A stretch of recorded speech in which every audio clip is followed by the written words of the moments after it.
Hello बच्चों, welcome to वीकेसी classes. आज हम बायट-सॉयट लॉ की थर्ड एप्लीकेशन करने जा रहे हैं और वो एप्लीकेशन है हमारी magnetic field due to straight conductor carrying current. कि हमारे पास कोई स्टेट कंडक्टर है जिसके अंदर करंट फ्लो हो रहा है, उसकी वजह से हमने बताना है मैग्नेटिक फील्ड कितना हो जाएगा। वो स्टेट कंडक्टर हमारा इनफाइनाइट लेंथ का भी हो सकता है और फाइनाइट लेंथ का भी हो सकता है। तो दोनों केस में हम देखेंगे मैग्नेटिक फील्ड है वो कितना हो जाएगा। ठीक है, तो इसके लिए हम क्या करते हैं, एक कंडक्टर सपोज करते हैं ए बी जिसके अंदर करंट फ्लो हो रहा है। ठीक है, तो देखो ये हमने एक कंडक्टर कंसीडर कर लिया जिसकी लेंथ है ए बी और इसके अंदर आई करंट फ्लो हो रहा है। ठीक है, और यहां पर कोई पॉइंट P है जिस पॉइंट के ऊपर हमने मैग्नेटिक फील्ड निकालना है कितना हो जाएगा। ठीक है, और ये कोई पॉइंट यहां से R डिस्टेंस की दूरी के ऊपर है, इसको हम पॉइंट दे देते हैं O पॉइंट हो गया। ठीक है, यहां बता भी दिया let P be a point at a distance R from straight conductor carrying current. ठीक है, अब हमने मान लिया कि ये जो कंडक्टर है ये छोटे छोटे एलिमेंट के अंदर डिवाइडेड है। सेम जो पहले हमने किया था उसी प्रकार से एक हमने स्मॉल एलिमेंट ले लिया, ये यहाँ जिसकी लेंथ है वो कितनी है, डीएल लेंथ है। ठीक है, डीएल लेंथ हो गई और इसको यहाँ से मिला दिया। ठीक है, ये मान लिया हमने यहाँ पर क्यू पॉइंट है और ये यहाँ से x डिस्टेंस की दूरी के ऊपर है। ठीक है, और इसके साथ ये थीटा एंगल बना रहा है, इसमें I करंट फ्लो हो रहा है, तो इसको हम लिख देते हैं क्योंकि डीएल लेंथ हो गई वो I डॉट डीएल हो जाएगा। हमारे पास करंट एलिमेंट लेते हैं ना, बताया था कि प्रोडक्ट ऑफ करंट इनटू में जो लेंथ हो गई आपके पास, और ये एंगल हमने मान लिया फाई एंगल हो गया। क्लियर है यहां तक बात? ठीक है, चलो तो देखो क्या कहता है, the magnetic field at point P due to small current element. तो ये जो करंट एलिमेंट है इसके द्वारा मैग्नेटिक फील्ड बताना है P पॉइंट पर कितना हो जाएगा। तो वो मैग्नेटिक फील्ड कितना होगा, हमारा स्मॉल होगा। ठीक है, दैट इज कितना होगा, dB बायट-सॉयट लॉ के अकॉर्डिंग, और वो किसके equal, mu naught I dot DL sine theta divide by 4 pi x square. ये हमने ले लिया यहां तक का। ठीक है, तो अब देखो जो साइन थीटा है वो किसके इक्वल है, साइन 90 माइनस फाइव के इक्वल। ठीक है, क्योंकि इसके अंदर देखिए ये हमारे पास 90 डिग्री का हो गया और ये एंगल देखें यहां पर कितना हमारे पास, ये एंगल देखिए theta plus phi is equal to 90 degree, क्योंकि एक राइट एंगल ट्रायंगल है, ये हमारे पास 90 डिग्री का है, तो ये एंगल और ये एंगल का सम जो है वो हमारे पास इसके सम के बराबर होगा। ठीक है, टोटल आपके पास 180 होगा, ये 90 है, तो इसका मतलब इन दोनों का सम भी क्या होगा, 90 होगा। तो यहां से थीटा की वैल्यू हम निकाल सकते हैं, यानी थीटा प्लस फाइव अगर देखें तो वो आपके पास है 90 के इक्वल, और यहां से थीटा अगर निकाले तो कितना हो जाएगा, 90 माइनस 5 हो गया। ठीक है, इसको हम क्या लिख सकते हैं, साइन 90 माइनस 5, इसको हम लिख सकते हैं कोस 5। ठीक है, इनको हम यहां से भी मिला देते हैं, ये यहां से मिला दिया और इसको हमने यहां से मिला दिया। ठीक है, अब ये जो एंगल बन गया हमारे पास यहां से यहां तक का, इसको हमने बोल दिया ये फाइव 1 एंगल हो गया। ठीक है, और ये यहां से यहां तक का जो एंगल हो गया वो फाई 2 एंगल हो गया। इन एंगल का आपने ध्यान रखना है। ठीक है, ये सिर्फ इतना जो है ये एंगल फाई है और ये यहां से यहां तक का फाई 1 है और ये वाला एंगल है वो कितना है, फाई 2 एंगल है। यहां तक बात क्लियर है। चलो, तो अब ये वैल्यू अगर यहां पुट करें तो मैग्नेटिक फील्ड किसके इक्वल आ गया, d B is equal to mu naught I dot d L.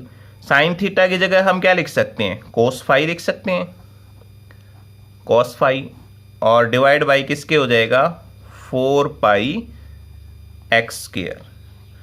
इसको इक्वेशन नंबर फर्स्ट दे देते हैं।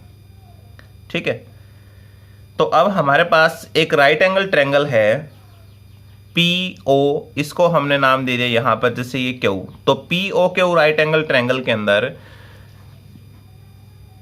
देखते हैं, in right angle triangle P O Q, P O Q के अंदर कोस फाई की वैल्यू अगर कैलकुलेट करें तो किसके इक्वल हो जाएगा, ये जो राइट एंगल ट्रायंगल है इसके अंदर कोस फाई की वैल्यू कैलकुलेट करनी है। तो कोस फाई होता है हमारे पास बेस अपॉन हाइपोटेनियस। ठीक है, अब बेस कितना है, बेस तो हमारे पास r है और हाइपोटेनियस कितना है, ये रहा x। तो क्या हो जाएगा, r अपॉन में x। यहां से x की वैल्यू कैलकुलेट करोगे तो क्या हो जाएगा, r divide by cos phi. और 1 बाई कोस फाई किसके इक्वल होता है, सीकेंट के बराबर। तो x इज इक्वल टू ये हो जाएगा r सीकेंट फाई के इक्वल। तो यहां से हमने x की वैल्यू कैलकुलेट कर ली। ठीक है, और tan फाई की वैल्यू अगर कैलकुलेट करें इस ट्रायंगल के अंदर, टेंजेंट फाई कैलकुलेट करें तो किसके इक्वल हो जाएगा, परपेंडिकुलर अपॉन बेस के बराबर। और परपेंडिकुलर कितना हमारे पास है, जो लेंथ हो गई, टोटल लेंथ हमारे पास जैसे l हो गई, और डिवाइड बाय बेस कितना हो गया, r, that is l by r। और ये किसके इक्वल हो गया आपका, tan फाई के इक्वल। यहां से l की वैल्यू अगर कैलकुलेट करोगे तो किसके इक्वल हो जाएगी, l is equal to r tan phi के इक्वल। ठीक है, अब ये हमने क्यों कैलकुलेट की है, क्योंकि हमें यहां पर x की वैल्यू नहीं पता कितनी है, तो x की वैल्यू कैलकुलेट कर ली। उसके बाद जो dl की वैल्यू है वो हमने कैलकुलेट कर ली। ठीक है, dl की करेंगे, अब dl की तब होगी हमारे पास कैलकुलेट जब हमें l की वैल्यू पता हो, तो इसलिए हमने यहां से l की वैल्यू कैलकुलेट कर ली। ठीक है,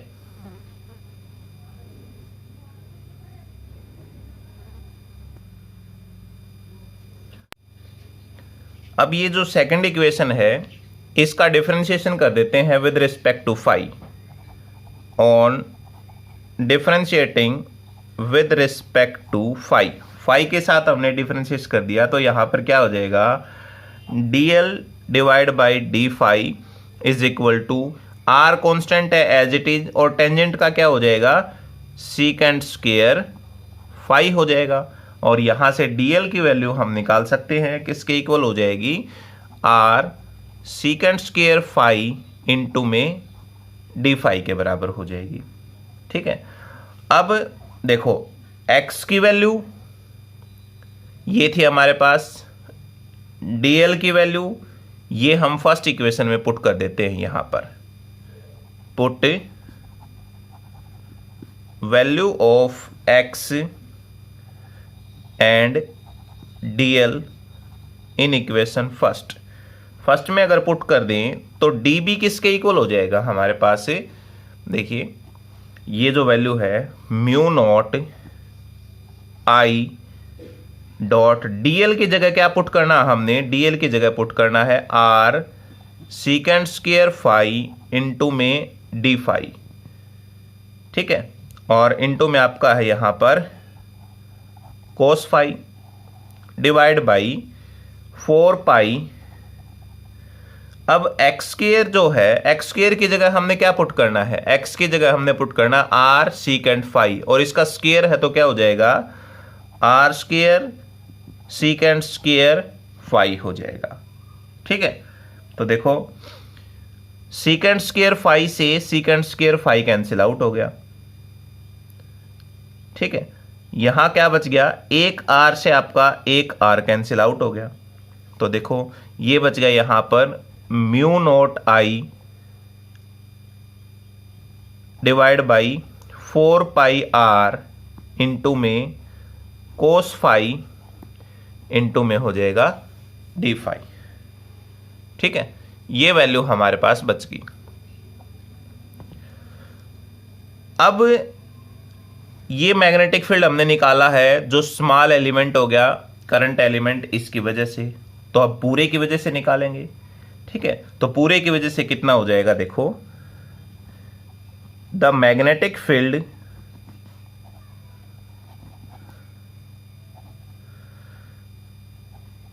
eight point P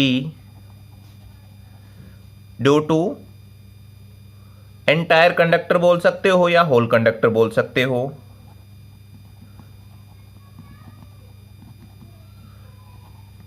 A B.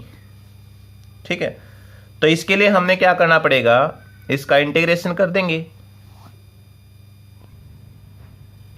तो ये हो जाएगा हमारे पास से B is equal to mu naught I divide by 4 pi r into में कॉस फाई इंटू में डी फाई, और इसका इंटीग्रेशन कर देंगे हम। ठीक है, इंटीग्रेशन कहां से होगा, -φ1 से लेकर φ2 तक होगा।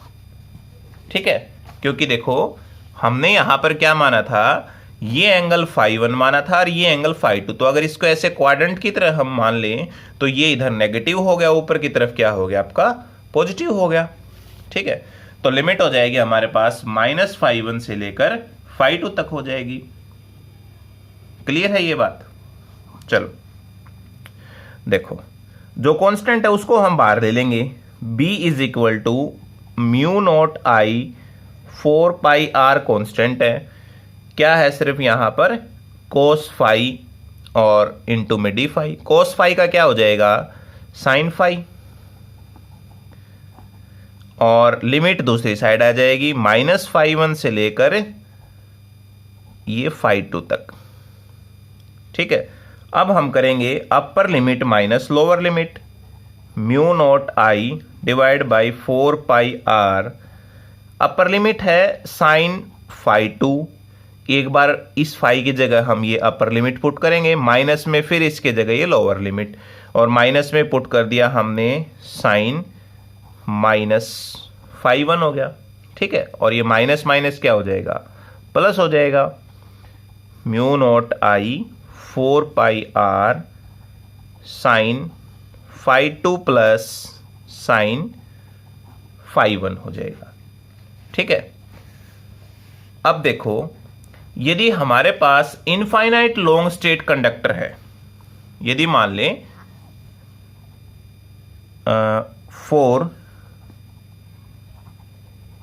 इनफाइनाइट लॉन्ग स्टेट कंडक्टर, तो उसके लिए φ1 की वैल्यू अगर देखें तो वो किसके बराबर हो जाएगी, देखो ये इनफाइनाइट हो, बहुत बड़ा हो तो हमारे पास ये जो देखे हमारे पास φ1 की वैल्यू वो अप्रोक्सीमेट 90 के बराबर हो जाएगी, ऐसे ही φ2 की वैल्यू हो जाएगी। ठीक है, तो φ1 is equal to 90 and φ2 is equal to 90 degree. ठीक है, या यूं कहें एंगल हमारे पास π/2 हो जाएगा। तो ये दोनों वैल्यू हम यहां पुट करते हैं तो क्या हो जाएगा, B is equal to mu naught I divide by 4 pi are sine 90 plus sine 90, और साइन 90 किसके इक्वल होता है, 1 के इक्वल होता है। तो ये हो जाएगा B इज इक्वल टू 1 और 1 2 हो जाएगा, that is 2 mu naught I divide by 4 pi r, 2 से ये कैंसिल आउट हो जाएगा, किसके इक्वल आ गया, B is equal to mu naught I divide by 2 pi r. ठीक है, यही तो था जो एक बार पहले भी हमने कैलकुलेट किया था। क्लियर है? जब हम इनफाइनाइट की बात करते हैं तो मैग्नेटिक फील्ड हमारे पास से इतना हो जाएगा। दूसरा केस ले ले अगर हम, इफ φ1 हमारे पास 0 हो जाए और φ2 कितना हो जाए, 90 डिग्री हो जाए। ठीक है, तो उस केस में मैग्नेटिक फील्ड अगर देखें, then magnetic field at one end at distance r due to infinite long straight conductor